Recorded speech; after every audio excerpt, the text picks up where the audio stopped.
क्या होती है इम्यूनिटी यानी रोग प्रतिरोधक क्षमता। आज हम इसी विषय पर बात करेंगे। इस श्रृंखला में हमारे साथ आज जुड़े हुए हैं डॉक्टर दीपेश यादव, जो कि एक होम्योपैथिक चिकित्सक हैं। डॉक्टर साहब, स्वागत है आपका हमारे इस कार्यक्रम में। जी नमस्कार।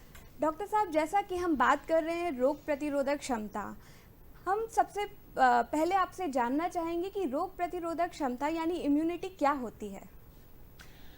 देखिए, नेचर में हम जब सरवाइव करते हैं तो बहुत सारे ऐसे माइक्रो ऑर्गेनिजम्स हैं या कई ऐसी कंडीशंस हैं जो हमारे स्वास्थ्य के ऊपर विपरीत प्रभाव डालकर बीमारी क्रिएट करने की क्षमता रखते हैं। उसके अगेंस्ट में हम कितने प्रतिरोध रखने की हमारी क्षमता है, उसे हम इम्यूनिटी कहते हैं।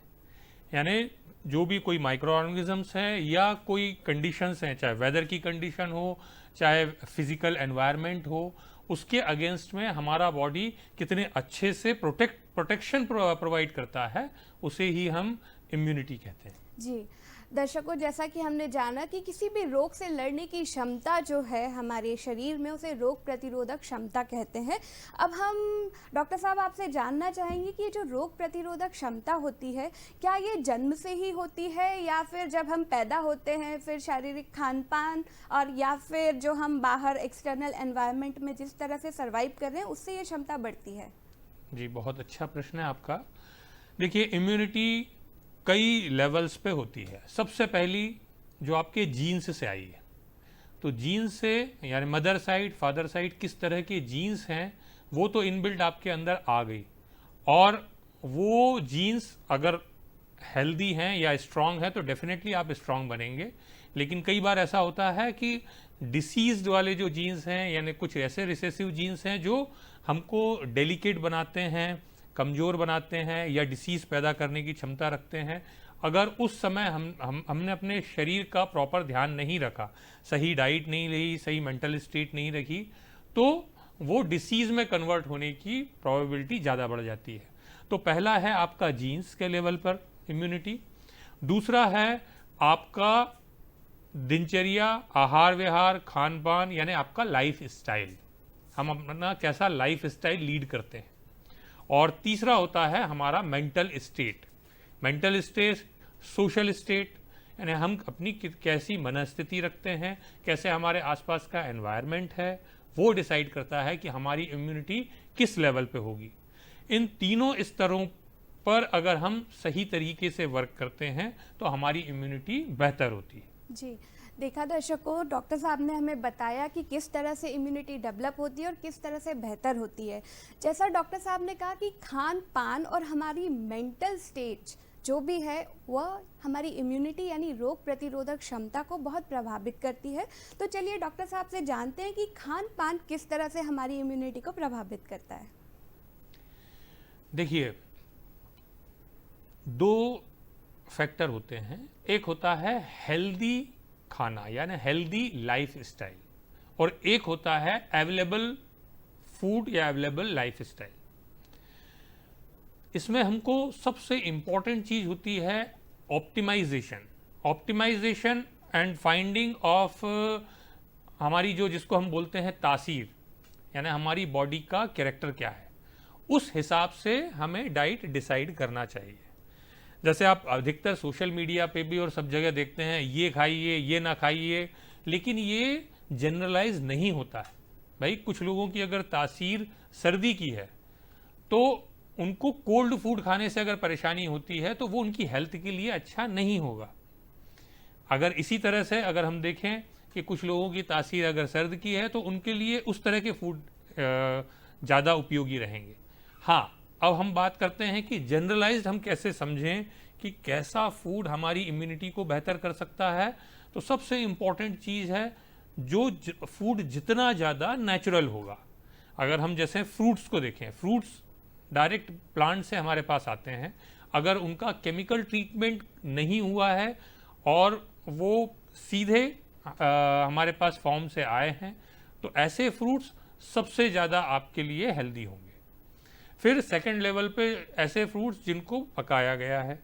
फिर उसके बाद आपकी जो वेजिटेबल्स हैं, ऐसी वेजिटेबल्स जिनमें कम से कम पेस्टिसाइड्स वगैरह यूज़ किए गए हों, या अगर आ भी गई है पेस्टिसाइड में तो हमने उसको प्रॉपर तरीके से वॉश किया है या ओजोन से क्लियर किया है या प्रॉपर गुनगुने पानी से ही हमने साफ़ किया हुआ है और सही तरीके से उसका पील अप करके फिर अगर हम उसको यूज़ कर रहे हैं, तो इस तरह के जो फ्रूट्स हैं, क्योंकि वो लाइव हैं, है ना, और लाइव प्लांट से आ रहे हैं, तो लाइव सेल्स जब लाइव के अंदर जाते हैं तो इम्यूनिटी ज़्यादा इंक्रीज करते हैं। इसी के बाद अगर हम देखें कि कुछ आगे के लेवल की हम फूड देखें कि वेजिटेबल्स अगर आई हैं तो उसका हमने सूप बनाया है, या फ्रूट्स अगर हैं तो उनका जूस बनाया है, तो ये भी हमारे लिए बेहतर होता है। फिर उसके आगे की बात करें, जो हम सीरियल्स लेते हैं, क्योंकि कार्बोहाइड्रेट वगैरह सब हमको ज़्यादातर उसी से मिलता है, तो सीरियल्स को भी हम जो हमारे परंपरागत तरीक़ों से बनाते हैं, चाहे चावल हो, दाल, सब्जी, और या जो अपने ब्रेड्स या रोटी वगैरह जो परंपरागत तरीक़ों से अगर बनाते हैं, ये हमारे लिए बहुत हेल्दी हैं। फिर हम बात करें ऑयल्स की, ऑयल भी जो रिफाइंड वाला है उसको ना यूज़ करके हमें ऑयल यूज़ करना चाहिए जो आजकल कच्ची घानी का या बिल्कुल कच्चा तेल आता, अनरिफाइंड ऑयल। मार्केट में आप देखें अनरिफाइंड ऑयल आपको कहाँ मिल रहा है, तो उस तरह का अगर हम ऑयल यूज़ करते हैं, फिर आपकी बॉडी के टाइप और कैरेक्टर के हिसाब से आप डिसाइड करिए कि कौन सी चीज़ें खाने से आपको बेहतर लगता है, किन चीज़ों से खाने से आपको अपने अंदर एक मजबूती का एहसास होता है, वो आपकी इम्यूनिटी बढ़ाएंगी, और कौन सी चीज़ें जिनको खाने से आपकी तबीयत खराब होती है या कुछ अनईजीनेस के सिम्टम्स आते हैं, उनको अवॉइड करिए। तो ये चीज़ें आपका इम्यूनिटी धीरे धीरे करके बढ़ाती जाती हैं। जी डॉक्टर साहब, आपने बहुत ही अच्छी जानकारी दी, लेकिन जो आपने मुझे बातें बताई हैं, हमारे दर्शकों को जो भी आपने बताया, इससे एक प्रश्न मेरे दिमाग में आया है कि आजकल जैसे मार्केट में कई तरह का फूड अवेलेबल है, जैसे हम अभी खासकर सुनते हैं ऑर्गेनिक फूड बहुत प्रचलित है कि ऑर्गेनिक फूड बहुत अच्छा होता है, ज़्यादा इसमें रसायन नहीं होते हैं, और दूसरी तरफ हम मार्केट में जाते हैं तो हमें पैकेज फूड भी काफ़ी ज़्यादा अवेलेबल है। हर तरह का जो हम पहले घर में बनाते थे वो आजकल पैकेजिंग में आने लगा है। तो इस तरह का खाना किस तरह से हमारी इम्यूनिटी को प्रभावित करता है? जी देखिए, पैकेज्ड फूड जिसमें कि प्रिजर्वेटिव्स डले हों, और जितने ज़्यादा प्रिजर्वेटिव डले हैं उतना ही ज़्यादा वो आपके लिए हार्मफुल है। बहुत रेयर कंडीशन में कहीं आप टूरिंग पे गए हैं जहाँ अवेलेबल नहीं है खाना, तो उस समय में आप ये पैकेज्ड फूड यूज़ कर सकते हैं। लेकिन उसका एक दूसरा अच्छा ऑप्शन भी है कि हर जगह आपको फ्रूट्स, एप्पल, बनाना, ये सब चीज़ें आसानी से अवेलेबल हैं, वो भी कुदरत का पैकेज्ड फूड है, आप आराम से निकालिए और बिल्कुल आपको फ्रेश मिलेगा बिना किसी प्रिजर्वेटिव्स के। तो ये उसके लिए ज़्यादा बेहतर ऑप्शन हो सकता है कि हम कुकुम्बर है, गाजर है, आपका फ्रूट्स डिफरेंट टाइप के, जिस भी रीजन में आप जा रहे हैं उस जगह के फ्रूट्स आप यूज़ कर सकते हैं, तो आपको ये फ्रेश भी रखेंगे और जो पैकेज्ड फूड है उसके हार्मफुल इफेक्ट से बचा भी सकते हैं। जी, बहुत अच्छी जानकारी डॉक्टर साहब ने हमें दी है। यहाँ एक और प्रश्न मेरे मन में है डॉक्टर साहब, मैं जानना चाहूँगी कि जैसे कहते हैं कि बहुत ज़्यादा तला भुना खाना, गरिष्ठ खाना जिसे कहते हैं, वो हमारे शरीर में आलस्य उत्पन्न करता है, और आजकल तो जंक फूड का भी काफ़ी प्रचलन है, तो इस तरह के खाने से भी क्या हमारी इम्यूनिटी प्रभावित होती है? हाँ जी, देखिए ये भी बड़ा कस्टमाइज्ड क्वेश्चन अगर बोला जाए तो डिफरेंट पर पीपल्स के लिए डिफरेंट है। अगर कोई कमज़ोर है, दुबला पतला है, वो अगर फैटी फूड लेगा, लेकिन अगर जहाँ तक हो सके घर का हो, ऑयल भी अगर है तो रिपीटेड यूज़ ना हुआ हो, क्योंकि बाहर एक ही चीज़ को एक ही ऑयल में बार बार उसी चीज़ को फ्राई किया जाता है।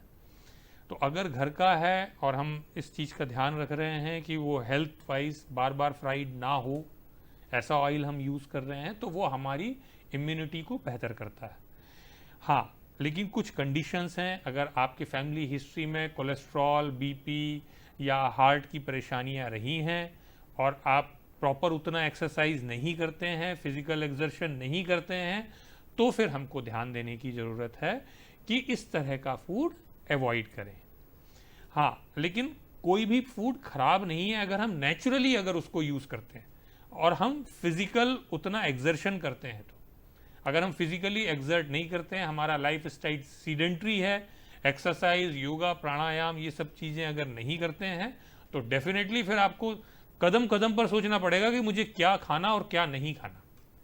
जी बिल्कुल, बहुत अच्छी बात आपने कही। दर्शकों को भी मैं बताना चाहूँगी कि जैसे कहते हैं कि सिर्फ खाना और बैठ के खाना शरीर को लगता नहीं, शरीर को दुर्बल बनाता है, तो ये बात बहुत ही सही है। डॉक्टर साहब, जैसे खाने की हमने बात की कि खान पान किस तरह का होना चाहिए, खाने की तो हमने बात की, लेकिन क्या पानी में भी कुछ ऐसे तत्व होते हैं जो हमारी रोग प्रतिरोधक क्षमता को बढ़ाते हैं? हाँ जी, देखिए, पानी के बारे में आजकल लोग बहुत ज़्यादा अवेयर हैं, लेकिन अवेयरनेस के साथ साथ एक फैशन बना हुआ है कि पैकेज्ड ड्रिंकिंग वाटर पी रहे हैं। पैकेज्ड ड्रिंकिंग वाटर में आप क्या ये लेवल चेक करते हैं? क्योंकि पहले इसको मिनरल वाटर बोला जाता था और उसका जो TDS है वो 30-40 इतना कम करा जाता है, इतना कम हो जाता है कि जो आपको नेसेसरी मिनरल्स हैं वो नहीं मिलते हैं।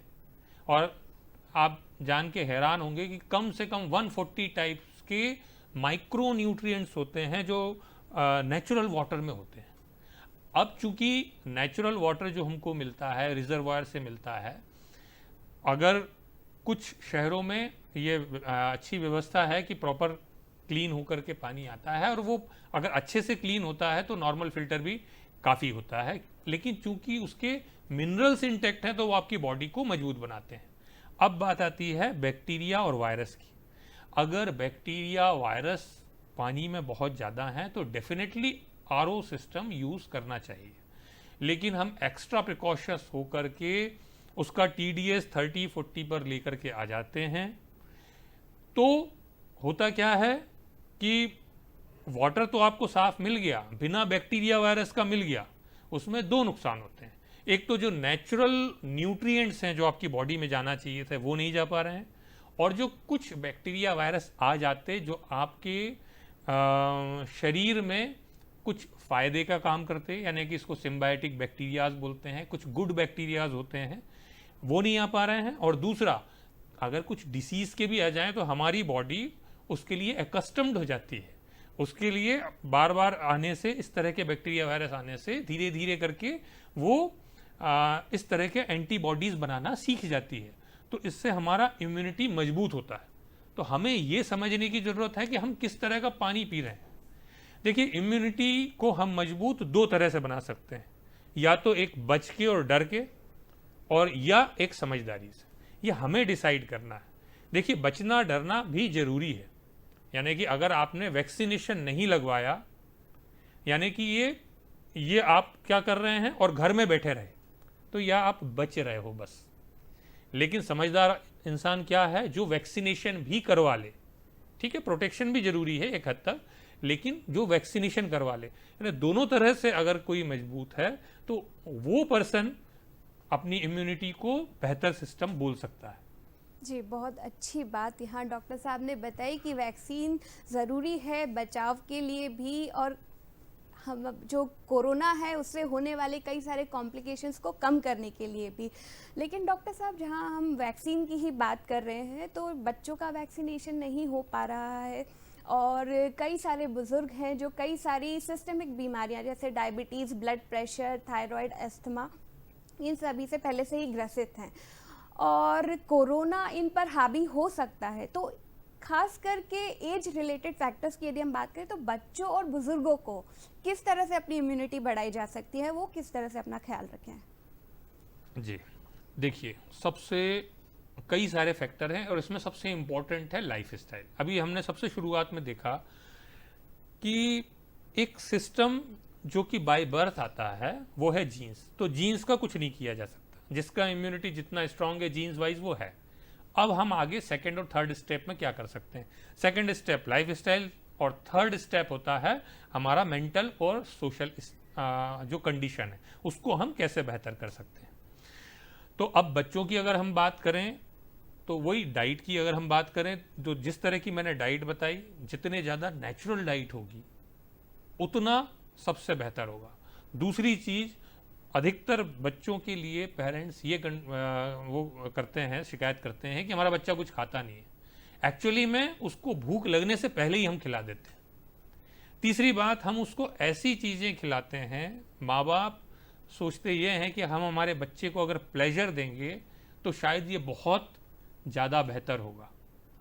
टीवी में या आप मूवीज़ में हम देखते हैं कि बहुत ज़्यादा पैम्परिंग को प्यार बोला जाता है, लेकिन वो शायद हम प्यार नहीं कर रहे होते हैं, बच्चे के साथ गलत कर रहे होते हैं, क्योंकि उसकी इम्यूनिटी उसी से ही कमज़ोर होगी।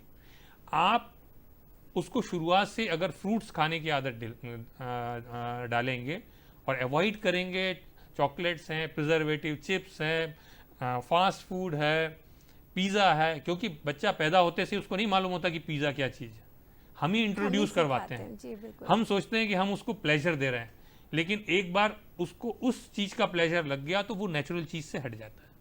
और अगर आपने एक बार उसको इन चीज़ों में, इन नेचुरल फूड्स में अगर डाल दिया तो उसके लिए वो प्लेजर की चीज़ नहीं रह जाती है। तो पहली चीज़ ये, हमने किस तरह की आदत बच्चों में डाली है। दूसरी, उसको नेचुरली आप भूख लगने दीजिए, बहुत जल्दी मत घबराइए। अगर आप नेचुरल फूड दे रहे हैं तो उसको ऑटोमेटिकली नेचुरल भूख लगेगी। इसके साथ साथ फिजिकल एक्टिविटीज़ बच्चे जितना ज़्यादा करेंगे उनका इम्यूनिटी उतना अच्छा रहेगा। आजकल फिजिकल गेम्स खेलने की बजाय जो बच्चे हैं video games, mobile, social media, TV, यानी जिसमें बॉडी इनएक्टिव रहती है, उन चीज़ों में इन्वॉल्व हो गए। तो बॉडी का यूज़ नहीं होता है, और जितना बॉडी का यूज़ होना कम होता जाएगा, बॉडी उतनी ही वीक होती जाएगी। बॉडी वीक हो रही है यानी कि आपका इम्यून सिस्टम कमज़ोर हो रहा है। और यही बात जो बड़े बुजुर्ग हैं उन पे भी लागू होती है। भाई, उनको अगर पहले से ही प्री एग्जिस्टिंग डिसीज़ है तो उन्हें अपनी सही डाइट का ख्याल रखने की ज़रूरत है। अच्छे चिकित्सक से आप डिस्कस करके अपनी डाइट डिसाइड करिए कि आपकी इस डिसीज़ में किस तरह की डाइट लेना बेहतर होगा। फिर कुछ नेचुरल मेडिकेशंस जो होते हैं, जो होम्योपैथिक में हैं, आयुर्वेदिक में हैं, जिनसे आप अपना लंग्स और प्रतिरक्षा तंत्र, इन सब चीज़ों को मजबूत कर सकते हैं। इस तरह की मेडिसिन लेकर के, इनका सहयोग लेकर के आप अपने आप को, अपने इम्यून सिस्टम को बेहतर कर सकते हैं। और सबसे इम्पॉर्टेंट चीज़ है मेंटल स्टेट। भाई, अगर ज़्यादा एज में जब आप चले गए हैं तो अपने आप को, अपने परिवार में कैसे कूलनेस, शांति, सुकून आप रख सकते हैं, ये एटमोस्ट चीज़ है जो कि आपकी इम्यूनिटी को बढ़ा सकती है। यानी ज़्यादा एज हो जाने के बाद होता यह है कि हमने बहुत सारी चीज़ें सीखी होती हैं और हम चाहते हैं कि हमारे बच्चे भी सेम वैसा का वैसा ही करें, चाहे इन लॉज हों, चाहे मदर फादर हों, चाहे सभी लोग चाहते ये हैं कि बिल्कुल वैसा ही करें जैसे हम करते थे। तो उनका विजडम उन्हें क्रिएट करने दीजिए। आप कोशिश ये करिए कि उनको सजेशन दे करके अपने आप को थोड़ा सा विड्रॉल करिए, अपने आप पर ध्यान दीजिए, और घर में सुकून, शांति कैसे बढ़ सकता है, उसके लिए आप सबसे अच्छी चीज़ ये है अच्छी लर्निंग, स्पिरिचुअल थोड़ा सा माहौल रहे आपके घर में, योगा, ध्यान, प्राणायाम, ये चीज़ें इन्वॉल्व हों ताकि बच्चे भी सीखें, बड़े भी सीखें। तो फिर आपको बहुत ज़्यादा सोचने की ज़रूरत नहीं रहेगी कि मुझे इम्यून सिस्टम बढ़ाने के लिए क्या करना है, क्योंकि जहाँ विजडम आता है वहाँ ये सारी चीज़ें ऑटोमेटिकली आने लगती हैं। जी बिल्कुल।